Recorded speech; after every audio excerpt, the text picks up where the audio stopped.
um passo em frente, dois passos atrás. Vladimir Ilyich Lenin. I. O parágrafo 1 dos Estatutos. Citamos já as diferentes fórmulas à volta das quais se desenrolaram interessantes debates no Congresso. Estes debates ocuparam cerca de 2 sessões e terminaram com 2 votações nominais.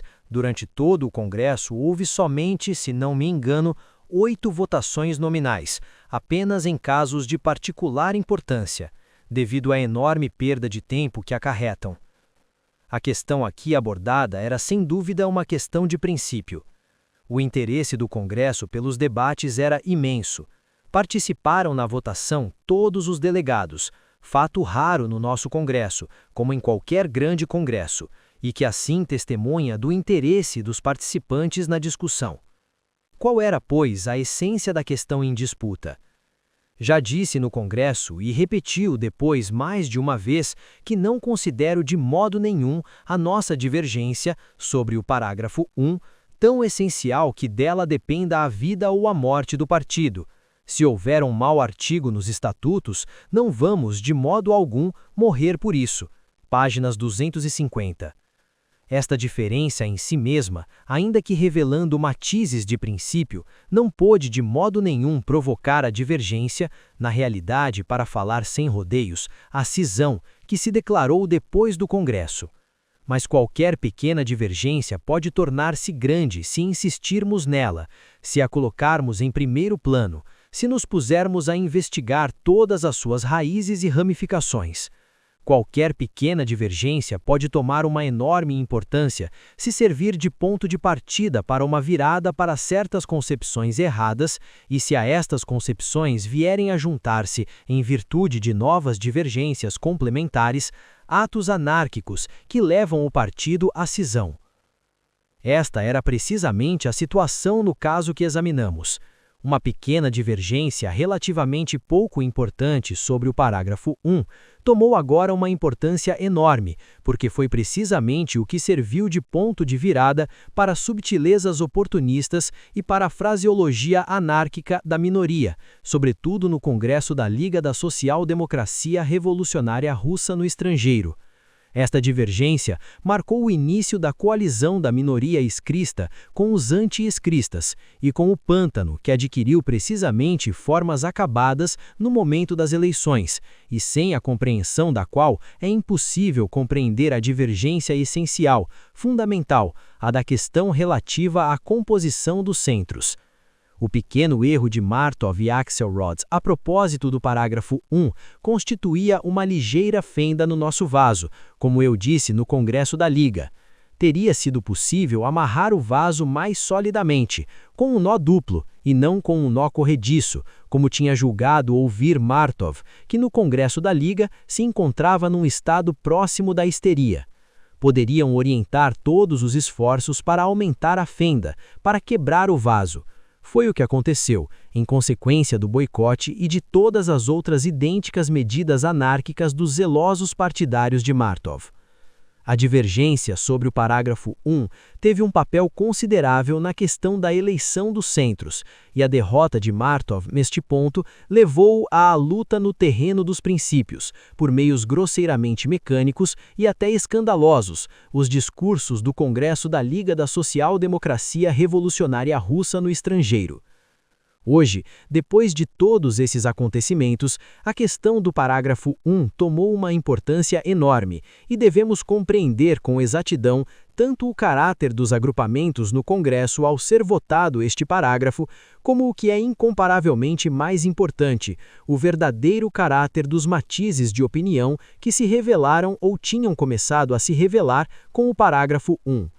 Hoje, em consequência dos acontecimentos conhecidos pelo leitor, a questão apresenta-se como se segue. Ter-se-á refletido na fórmula de Martov defendida por Axelrod a sua instabilidade, vacilação e a falta de caráter em política, como disse no Congresso do Partido, a sua observância de um jaoresismo e anarquismo, como supunha Plekhanov no Congresso da Liga? Ou será que a minha fórmula, defendida por Plekhanov, refletia uma concepção falsa, burocrática, formalista, em estilo Pompadour, e não social-democrática de centralismo. Oportunismo e anarquismo ou burocracia e formalismo. É assim que está colocada agora a questão quando a pequena divergência se tornou grande, e examinando o fundo dos argumentos a favor e contra a minha fórmula, devemos ter em mente precisamente esta maneira de colocar o problema, e eu diria historicamente determinada, se não recear expressões demasiadamente pomposas, que os eventos nos impuseram a todos. Comecemos o exame destes argumentos por uma análise dos debates no Congresso. O primeiro discurso, o do camarada Egorov, só nos interessa pelo fato de a sua atitude, não liket, isto ainda não é claro para mim, não sei ainda onde está a verdade, ser muito característica de bom número de delegados a quem não era fácil orientar-se numa questão efetivamente nova, bastante complexa e minuciosa. O discurso seguinte, o do camarada Axelrod, põe imediatamente a questão no terreno dos princípios. É o primeiro discurso com este caráter, ou melhor, é em geral o primeiro discurso do camarada Axelrod no Congresso, e é difícil considerar particularmente feliz a sua estreia com o famoso professor. Creio, dizia o camarada Axelrod, que devemos delimitar os conceitos de partido e organização. Ora, estas duas noções são aqui confundidas. Esta confusão é perigosa. Tal é o primeiro argumento contra a minha formulação, mas examinai-o mais de perto. Quando digo que o partido deve ser uma soma, não uma simples soma aritmética, mas um complexo de organizações, quer isto dizer que eu confundo dois conceitos, partido e organização? É evidente que não. Exprimo assim, de maneira absolutamente clara e precisa, o meu desejo, a minha exigência de que o partido, como destacamento de vanguarda da classe, seja algo o mais organizado possível, que o partido só aceite nas suas fileiras aqueles elementos que admitam pelo menos um mínimo de organização. Pelo contrário, o meu contraditor confunde no partido os elementos organizados e os não organizados, aqueles a quem se pode dirigir e os que se não pode, os elementos avançados e os que são incorrigivelmente atrasados, porque os atrasados corrigíveis podem entrar na organização. É esta confusão que é verdadeiramente perigosa. O camarada Axelrod invoca, em seguida, as organizações estritamente conspirativas e centralistas do passado, Terra e Liberdade e a vontade do povo. À volta destas organizações, agrupava-se uma quantidade de pessoas que não pertenciam à organização, mas que a ajudavam de uma forma ou de outra e eram consideradas membros do partido. Este princípio deve ser aplicado ainda mais estritamente na organização social-democrata. Cá chegamos a um dos pontos-chave da questão. Este princípio, que o camarada Axelrod queria fazer passar por social-democrata, é de fato um princípio anárquico. Para refutar isto, é preciso demonstrar a possibilidade do controle, da direção e da disciplina à margem da organização. É preciso demonstrar a necessidade de atribuir aos elementos do caos o título de membros do partido. Os defensores da fórmula do camarada Martov não demonstraram e não podiam demonstrar nenhuma coisa nem outra. O camarada Axelrod citou a título de exemplo um professor que se considera social-democrata e o declara. Para levar até o fim o pensamento ilustrado por este exemplo, o camarada Axelrod deveria perguntar em seguida: os próprios sociais-democratas organizados consideram tal professor um social-democrata? Como não levantou esta segunda questão, Axelrod deixou sua argumentação a meio. De fato, das duas uma. Ou os sociais-democratas organizados reconhecem o professor em questão como um social-democrata, e então por que não haveriam de incluí-lo nesta ou naquela organização social-democrata? Só na condição de tal integração, as declarações do professor estarão em conformidade com seus atos, e não serão apenas frases ocas, ao que de resto se resumem com demasiada frequência as declarações professorais. Ou os sociais-democratas organizados não reconhecem o professor como um social-democrata, e neste caso, carece de sentido e é absurdo, insensato e prejudicial conferir-lhe o direito de usar o honroso e cheio de responsabilidade de membro do partido. Trata-se, pois, de aplicar consequentemente o princípio de organização ou consagrar a dispersão e a anarquia. Estamos construindo o partido tomando como base um núcleo já formado e consolidado de sociais-democratas, núcleo que, por exemplo, organizou o Congresso do Partido e que deve ampliar e multiplicar toda e qualquer organização do partido, ou contentamo-nos com a frase tranquilizadora de que todos os que nos ajudam são membros do partido? Se adotamos a fórmula de Lenin, deitaremos por borda fora uma parte dos que, embora não possam ser admitidos diretamente na organização, são de algum modo membros do partido. A confusão de conceitos que o camarada Axelrod queria acusar-me aparece agora com plena clareza em suas próprias palavras. Considera já um fato que todos os que nos ajudam são membros do partido, enquanto é exatamente este o ponto contestado, e os contraditores devem, primeiro, provar a necessidade e a utilidade de tal interpretação. Qual o significado desta frase à primeira vista tão terrosa? Deitar por borda fora. Se considerarmos membros do partido apenas os aderentes às organizações que reconhecemos como organizações do partido, então as pessoas que não podem entrar diretamente em nenhuma organização do partido podem militar em uma organização que não seja do partido, mas que esteja em contato com ele. Por conseguinte, não se trata de modo algum de deitar por borda fora, isto é, afastar do trabalho, da participação no movimento. Por contrário, quanto mais fortes forem nossas organizações do partido, englobando verdadeiros sociais-democratas, quanto menos hesitação e instabilidade houver no interior do partido, mais larga, mais diversificada, mais rica e frutífera será a influência do partido sobre os elementos das massas operárias que o circundam e por ele são dirigidos. De fato, não se pode confundir o partido como destacamento de vanguarda da classe com toda a classe.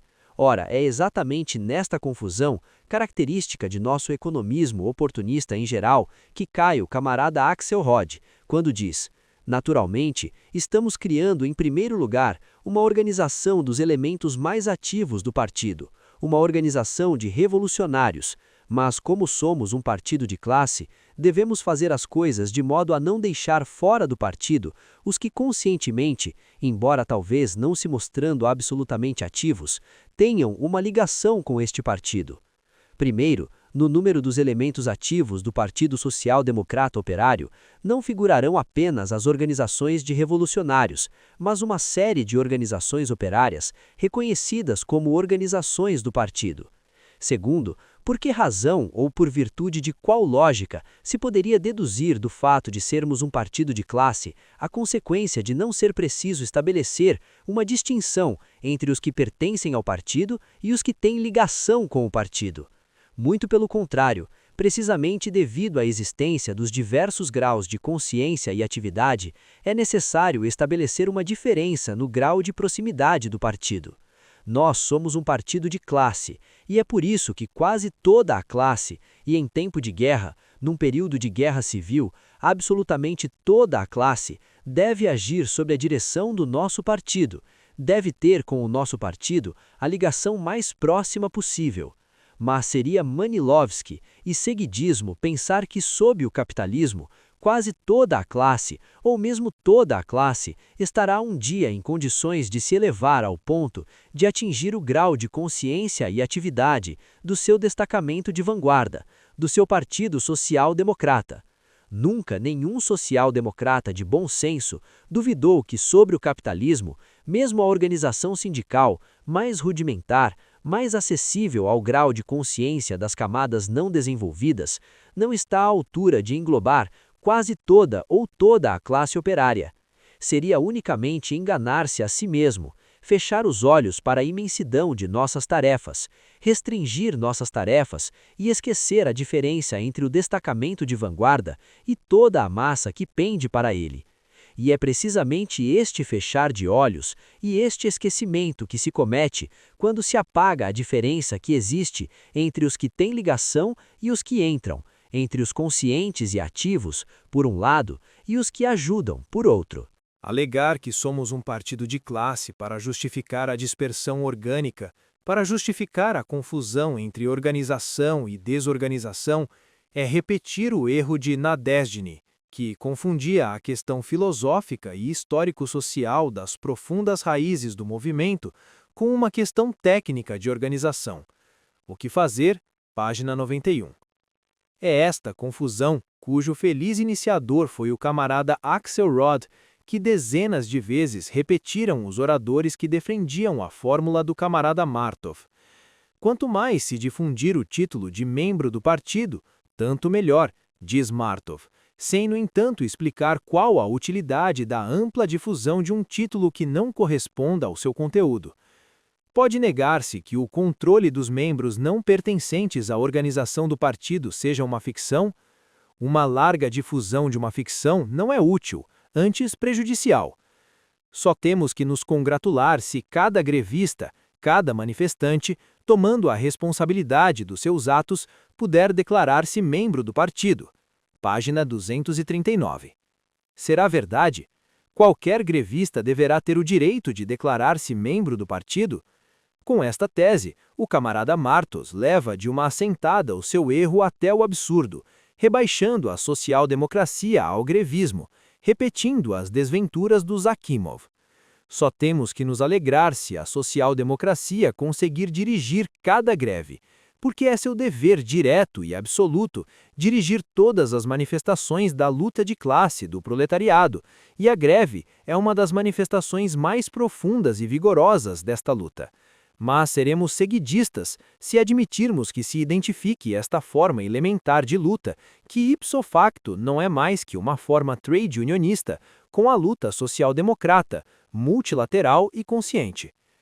Oportunisticamente, legitimaremos uma manifesta falsidade se dermos a cada grevista o direito de se declarar membro do partido, porque tal declaração, num grande número de casos, será uma declaração falsa. Estaremos a embalar-nos com sonhos manilovianos se tentarmos persuadir-nos a nós próprios e persuadir os outros que cada grevista pode ser social-democrata e membro do Partido Social-Democrata, dada a infinita fragmentação, opressão e embrutecimento que, sobre o capitalismo, inevitavelmente continuarão a pesar sobre setores muito amplos de operários, não instruídos, não qualificados. Justamente o exemplo do grevista mostra com particular clareza a diferença entre a aspiração revolucionária de dirigir cada greve de uma maneira social-democrata e a fraseologia oportunista que declara cada grevista membro do partido. Nós somos um partido de classe, na medida em que dirijamos efetivamente de um modo social-democrata quase toda, ou mesmo toda a classe do proletariado, mas só os Akimov é que podem deduzir disso que devemos identificar em palavras o partido e a classe. Não receio uma organização de conspiradores, disse no mesmo discurso o camarada Martov, mas acrescentava, a organização de conspiradores, para mim, só tem sentido se envolvida por um amplo partido operário social-democrata. Página 239. Para ser exato, deveria ter dito, se envolvida por um amplo movimento operário social-democrata. Sob esta forma, a tese do camarada Martov não só é indiscutível, como também é um verdadeiro truísmo. Se me detenho neste ponto, é unicamente porque do truísmo do camarada Martov, os oradores seguintes deduziram o argumento muito corrente e muito vulgar de que Lenin queria reduzir todo o conjunto de membros do partido a um conjunto de conspiradores. Esta conclusão, que só nos pode fazer sorrir, foi tirada tanto pelo camarada Possadovsky como pelo camarada Popov, e quando Martinov e Akimov a retomaram, o seu verdadeiro caráter, ou seja, o caráter de frase oportunista, tornou-se manifesto. Atualmente, este mesmo argumento é desenvolvido no novo Esquerra pelo camarada Axelrod, para dar a conhecer aos leitores os novos pontos de vista da nova redação. Já no Congresso, na primeira sessão em que se examinou o parágrafo 1, dei-me conta de que os contraditores queriam se servir desta arma barata, e é por isso que no meu discurso fiz este aviso. Página 240. Não devemos pensar que as organizações de partido devam ter apenas revolucionários profissionais. Nós precisamos das mais diversas organizações, de todas as espécies, de todos os níveis e de todos os matizes, desde as organizações extremamente restritas e conspiratórias, até as organizações extremamente amplas e livres, loser, organizações. É uma verdade tão patente e evidente que considerei supérfluo deter-me nela, mas nos tempos que correm, quando já nos arrastaram para trás em muitas e muitas coisas, somos obrigados até aqui a repisar o que já foi dito. Por isso, reproduzirei algumas passagens de O que Fazer e da Carta a um Camarada. Para um círculo de corifeus como Alexiev e Mishkin, Halturin e Geliabov, são acessíveis as tarefas políticas no sentido mais real e mais prático do termo, precisamente porque, e em grau em que, sua propaganda ardente encontra eco na massa que desperta espontânea, porque sua energia fervorosa é secundada e apoiada pela energia da classe revolucionária. Para ser um partido social-democrata, é preciso conquistar o apoio precisamente da classe. Não é o partido que deve envolver a organização de conspiradores, como pensava o camarada Martov. É a classe revolucionária, o proletariado, que deve envolver o partido, que tanto abrangerá as organizações de conspiração como as organizações não conspiratórias. As organizações operárias para a luta econômica devem ser organizações sindicais. Todo operário social-democrata deve, dentro do possível, apoiar estas organizações e nelas trabalhar ativamente. Mas é absolutamente contrário aos nossos interesses exigir que só os sociais-democratas possam ser membros das uniões profissionais, já que isso reduziria nossa influência sobre a massa. Que participe na união profissional todo operário que compreenda a necessidade da união para a luta contra os patrões e o governo. O próprio objetivo das uniões profissionais seria inexequível se não agrupassem todos os operários capazes de compreender, ainda que não mais que isso, esta noção elementar, se estas uniões profissionais não fossem organizações muito amplas. E quanto mais amplas forem estas organizações, mais ampla será a nossa influência nelas. Influência exercida não só pelo desenvolvimento espontâneo da luta econômica, mas também pela ação consciente e direta dos membros sociais-democratas dos nionistas sobre seus camaradas. Página 86. Diremos de passagem que o exemplo dos sindicatos é particularmente característico para emitir um juízo sobre o problema em discussão, respeitando o parágrafo. Que os sindicatos devam trabalhar sob controle e direção das organizações sociais-democratas.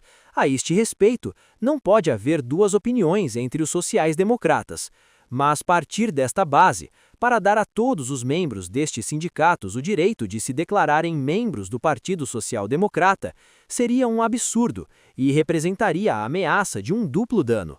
Por um lado, reduzir as dimensões do movimento sindical e enfraquecer a solidariedade operária neste domínio. Por outro lado, abrir as portas do partido para a confusão e a vacilação. A social-democracia alemã teve que resolver um problema semelhante em circunstâncias concretas, quando do famoso incidente dos pedreiros de Hamburgo, que trabalhavam a tarefa. A social-democracia não hesitou um momento em reconhecer que a ação dos fura-greves era indigna do ponto de vista de um social-democrata, ou seja, de reconhecer a direção das greves, o apoio a estas, como coisa sua. Mas, ao mesmo tempo, rejeitou com não menos decisão a exigência de identificar os interesses do partido com os interesses das uniões profissionais. O partido deve aplicar-se e aplicará a impregnar-se de seu espírito, a submeter-se à sua influência às uniões profissionais, mas precisamente neste interesse deve distinguir nestas uniões os elementos plenamente sociais-democratas, que pertencem ao Partido Social-Democrata, e os que não são inteiramente conscientes e nem inteiramente ativos do ponto de vista político, e não deve confundir uns com os outros, como quer Axelrod. A centralização das funções mais clandestinas pela organização dos revolucionários não debilitará, antes reforçará, a amplitude e o conteúdo da atividade de uma grande quantidade de outras organizações destinadas ao grande público e, por consequência, o menos regulamentadas e o menos clandestinas possível.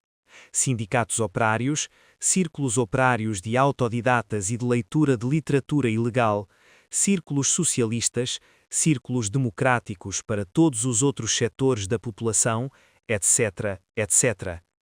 Estes círculos, sindicatos e organizações são necessários por toda a parte.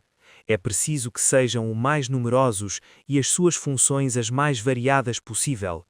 Mas é absurdo e prejudicial confundir estas organizações com a dos revolucionários, apagar as fronteiras que existem entre elas.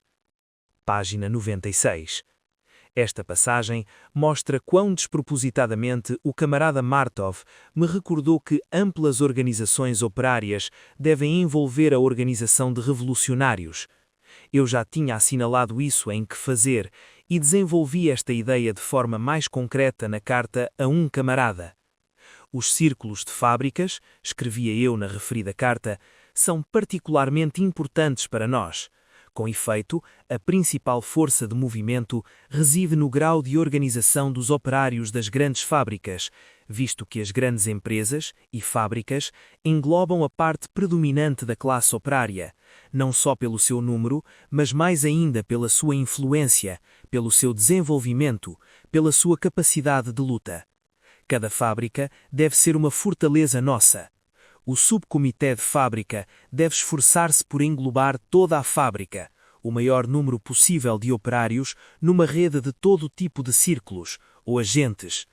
Todos os grupos, círculos, subcomitês, etc., devem ter o estatuto de organismos dependentes do comitê ou de filiais do mesmo. Alguns declararão francamente o seu desejo de entrar no Partido Operário Social-Democrata da Rússia e passarão a fazer parte do partido no caso de serem aprovados pelo comitê. Assumirão, por indicação do comitê ou de acordo com ele, certas funções, comprometer-se-ão a submeter-se às disposições dos organismos do partido, receberão os direitos de todos os membros do partido, serão considerados os mais próximos candidatos a membros do comitê, etc. Outros não entrarão no POSDR, continuarão na situação de círculos, organizados por membros do partido, ou pessoas ligadas a este ou aquele grupo do partido, etc. Páginas 17-18. Das palavras que sublinhei, ressalta com particular clareza que a ideia da minha formulação do parágrafo 1 está já integralmente expressa na carta a um camarada. As condições de admissão no partido são aqui claramente indicadas, a saber, um certo grau de organização e 2. Confirmação por um comitê do partido. Uma página mais abaixo indico aproximadamente os grupos e organizações que devem ou não devem entrar no partido e por que razões. Os grupos de distribuidores devem pertencer ao POSDR e conhecer um determinado número dos seus membros e dos seus funcionários. Os grupos que estudam as condições profissionais do trabalho e elaboram projetos de reivindicações profissionais não têm necessariamente de pertencer ao POSDR. Os estudantes, os oficiais do exército, os empregados que fazem a sua autoeducação com a colaboração de um ou dois membros do partido, por vezes, não devem sequer saber que estes pertencem ao partido, etc. Páginas 18-19. E aqui tendes novos materiais sobre a questão da viseira levantada, ao passo que a fórmula do projeto do camarada Martov nem sequer toca nas relações entre o partido e as organizações. Eu já indicava há cerca de um ano do Congresso que certas organizações deviam entrar no partido e outras não. Na carta a um camarada, destaca-se já claramente a ideia que defendi no Congresso. A questão poderia apresentar-se graficamente da seguinte forma. Segundo o grau de organização em geral e do grau de clandestinidade da organização em particular, podemos aproximadamente distinguir as seguintes categorias. 1. Organizações de revolucionários. 2. Organizações de operários, tão amplas e variadas possível. Limito-me à classe operária, supondo como coisa que se subentende por si própria o facto de que certos elementos de outras classes delas façam igualmente parte em certas condições. Estas duas categorias formam o partido. A seguir, 3. Organizações de operários ligadas ao partido. 4. Organizações de operários não ligadas ao partido, mas de facto submetidas ao seu controlo e direção. E 5. Elementos desorganizados da classe operária que por parte se submetem igualmente, pelo menos durante as grandes manifestações da luta de classes, à direção da social-democracia. Eis aqui como aproximadamente se apresentam as coisas do meu ponto de vista. Pelo contrário, do ponto de vista do camarada Martov, as fronteiras do partido ficam absolutamente indeterminadas, porque qualquer grevista pode declarar-se membro do partido. Qual é o proveito dessa imprecisão? A ampla difusão do título. O seu prejuízo consiste em provocar a ideia desorganizadora da confusão da classe com o partido. Para ilustrar os princípios gerais que expusemos, lançaremos ainda uma breve vista sobre a posterior discussão no Congresso sobre o parágrafo 1. O camarada Brucker, para a alegria do camarada Martov, pronunciou-se a favor da minha fórmula, mas verificou-se que a sua aliança comigo, contrariamente à aliança do camarada Hakim com Martov, baseava-se num mal-entendido. O camarada Brucker não está de acordo com os estatutos no conjunto, nem com todo o seu espírito, e defende a minha fórmula como base da democracia que desejavam os partidários de Rabot e Adielo. O camarada Brucker ainda não se elevou ao ponto de vista de que na luta política, por vezes, é preciso escolher o mal menor.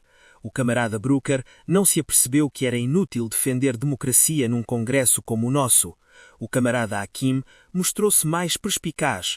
Colocou a questão de forma absolutamente exata, quando reconheceu que os camaradas Martov e Lenin discutem a questão de saber qual das fórmulas atinge melhor o seu objetivo comum. Eu e Brucker, continua ele, queremos escolher a que menos atinja o objetivo. Eu, neste sentido, escolho a fórmula de Martov, e o camarada Hakim explicou com franqueza que o próprio objetivo deles, isto é, de Plekhanov, Martov e meu, de criar uma organização dirigente de revolucionários, considera-o irrealizável e prejudicial, tal como o camarada Martinov defende a ideia dos economistas de que não é necessária organização de revolucionários. Ele tem uma profunda fé na vida que acabará por se impor na nossa organização de partido, independentemente de que lhe fecheis o caminho com a fórmula de Martov ou com a fórmula de Lenin. Não valeria a pena que nos detivéssemos nesta concepção seguidista da vida, se não tropeçássemos com ela também nos discursos do camarada Martov. O segundo discurso do camarada Martov, página 245, é em geral tão interessante que vale a pena examiná-lo em detalhe. Segundo argumento do camarada Martov. Para Lenin, não há no partido outras organizações que as do partido. Absolutamente exato. Na minha opinião, pelo contrário, tais organizações devem existir. A vida cria e multiplica organizações muito mais rapidamente do que nós conseguimos integrá-las na hierarquia da nossa organização combativa de revolucionários profissionais. Isto é falso em dois sentidos. 1. A vida cria muito menos organizações eficientes de revolucionários do que as que são necessárias ao movimento operário. 2. O nosso partido deve ser hierarquia, não só das organizações de revolucionários, mas também da massa das organizações operárias. Lenin crê que o CC só concederá o título de organizações do partido às que forem absolutamente seguras no campo dos princípios. Mas o camarada Brucker compreende muito bem que a vida, SIC, se imporá, e que o CC, para não deixar numerosas organizações fora do partido, será obrigado a legalizá-las mesmo que não sejam completamente seguras. É precisamente por isso que o camarada Brucker se junta a Lenin. Esta é uma concepção realmente seguidista da vida. É evidente que se o CC fosse obrigatoriamente composto por pessoas que se deixam guiar, não pela sua própria opinião, mas pelo que dizem os outros, ver o incidente do CO. Nesse caso, a vida impor-se-ia no sentido de os elementos mais atrasados do partido poderem predominar, como também aconteceu agora que se formou uma minoria no partido, com os elementos atrasados.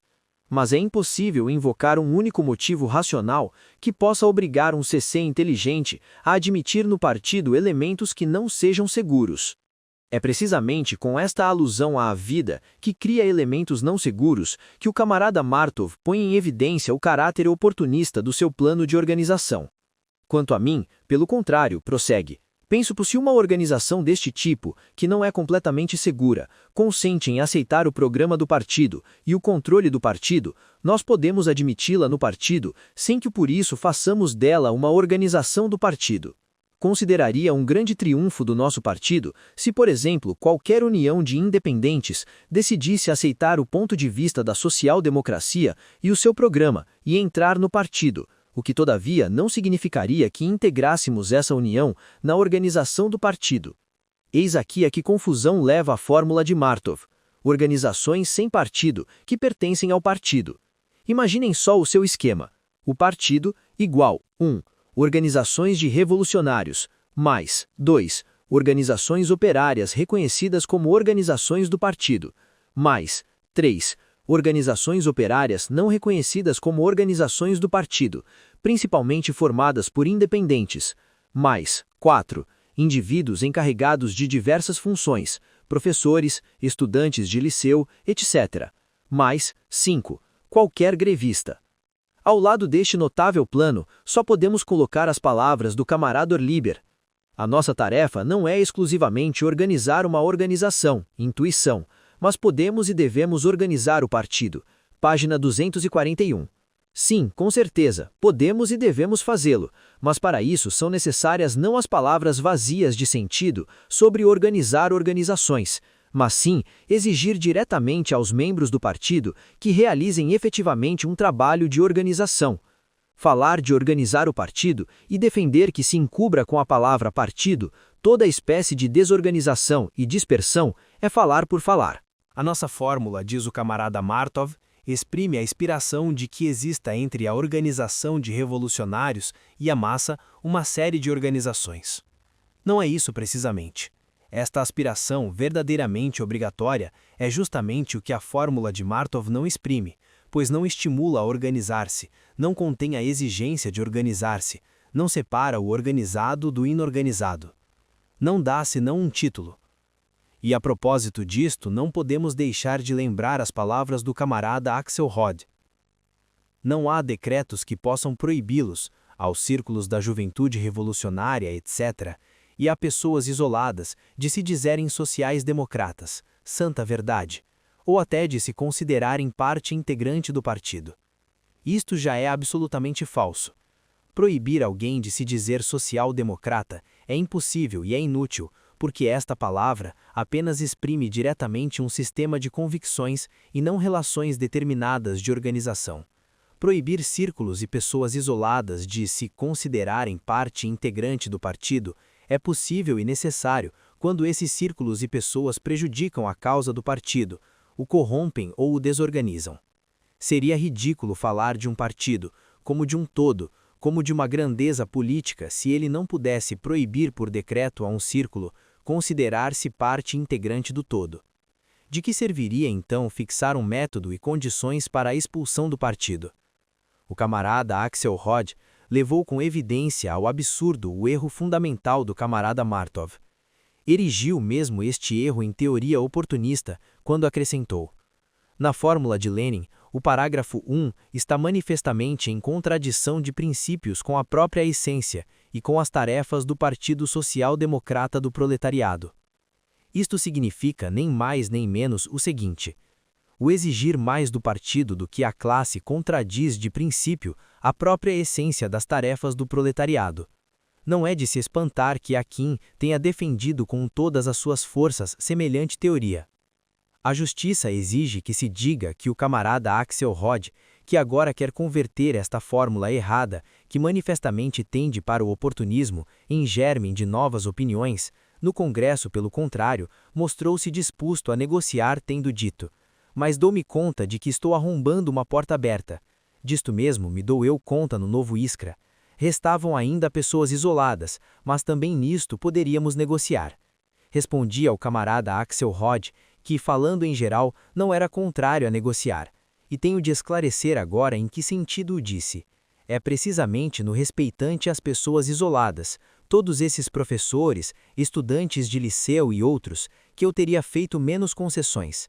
Mas, se tratasse de uma dúvida acerca das organizações operárias, eu consentiria, apesar de tais dúvidas carecerem absolutamente de fundamento, como demonstrei mais atrás, em acrescentar ao meu parágrafo 1 uma nota aproximada do seguinte teor: as organizações operárias que aceitarem o programa e os estatutos do Partido Operário Social-Democrata da Rússia devem ser no maior número possível incluídas nas organizações do partido. É claro que, falando com rigor, o lugar de tal desejo não é nos estatutos, que devem limitar-se a definições jurídicas, mas em comentários de esclarecimento, em brochuras, e já referi que muito antes dos estatutos eu tinha dado explicações neste sentido em brochuras, mas, pelo menos, tal nota não encerraria nem sombras dessas ideias falsas que pudessem levar à desorganização, nem sombras de raciocínios oportunistas ou de concepções anárquicas que a fórmula de Martov contém indubitavelmente. A última expressão que citei entre aspas pertence ao camarada Pavlovich, que com muita justiça qualificou de anarquismo o fato de reconhecer como membros elementos irresponsáveis e que se incluem a si mesmos no partido.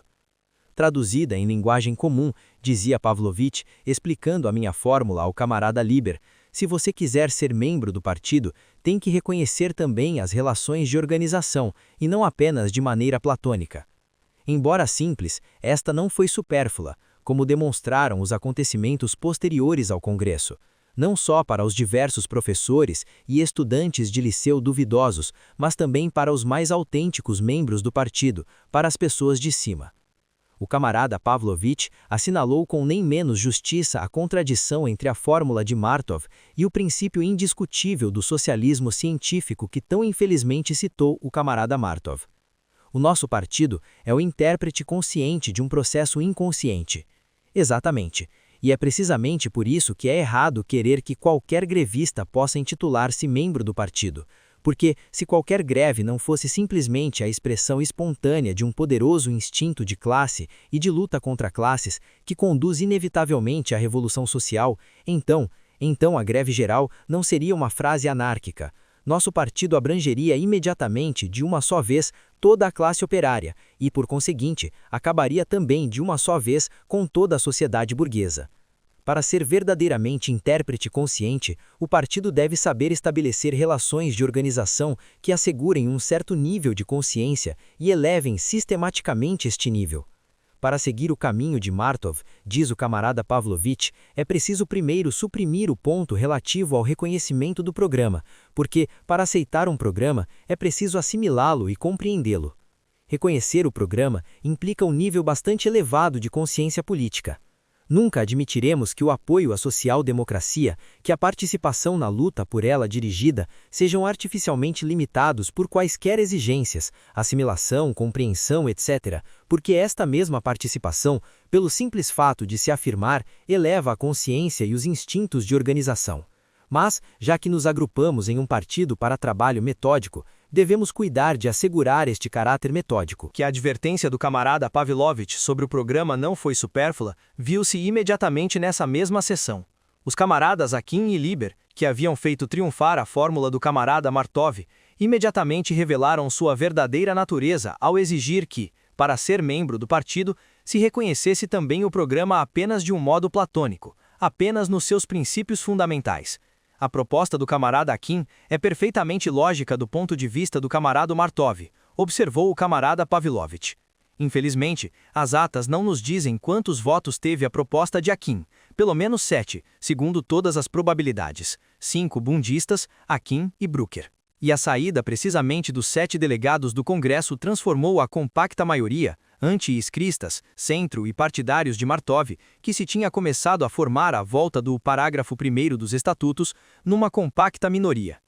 A saída precisamente dos 7 delegados provocou a derrota da proposta de confirmação da velha redação, o que teria sido uma flagrante violação da continuidade na direção do Iskra. E o original grupo dos 7 era a única salvação e o único penhor da continuidade iskrista. Este grupo era constituído pelos bundistas, Akin e Brucker, ou seja, precisamente, pelos delegados que votaram contra os motivos de reconhecimento do Iskra como um órgão central, aqueles cujo oportunismo dezenas de vezes tinha sido reconhecido pelo Congresso, e designadamente por Martov e Plekhanov, a propósito de suavizar o parágrafo 1º respeitante ao programa. A continuidade do Iskra salvaguardada pelos anti-iskristas, Aproximamo-nos aqui do nó da tragicomédia posterior ao Congresso.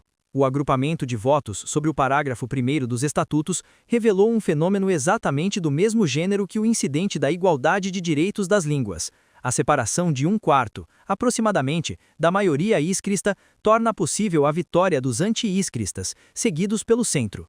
Também aqui, bem entendido, há votos isolados que alteram a perfeita harmonia do quadro.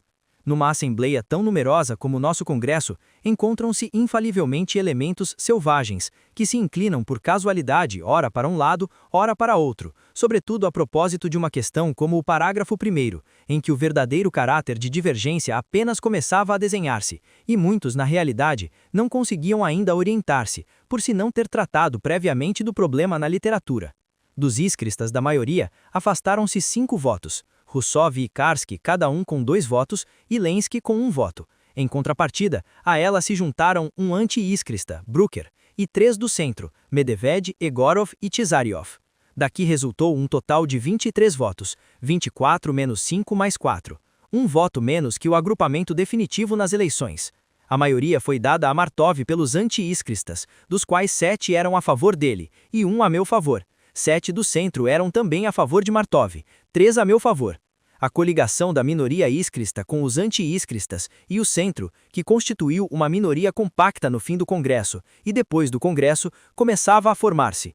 O erro político de Martov e Axelrod, que deram indubitavelmente um passo para o oportunismo e o individualismo anárquico na formulação do parágrafo 1º, e sobretudo na defesa dessa fórmula, logo se revelou com particular relevo graças à arena livre e aberta do Congresso.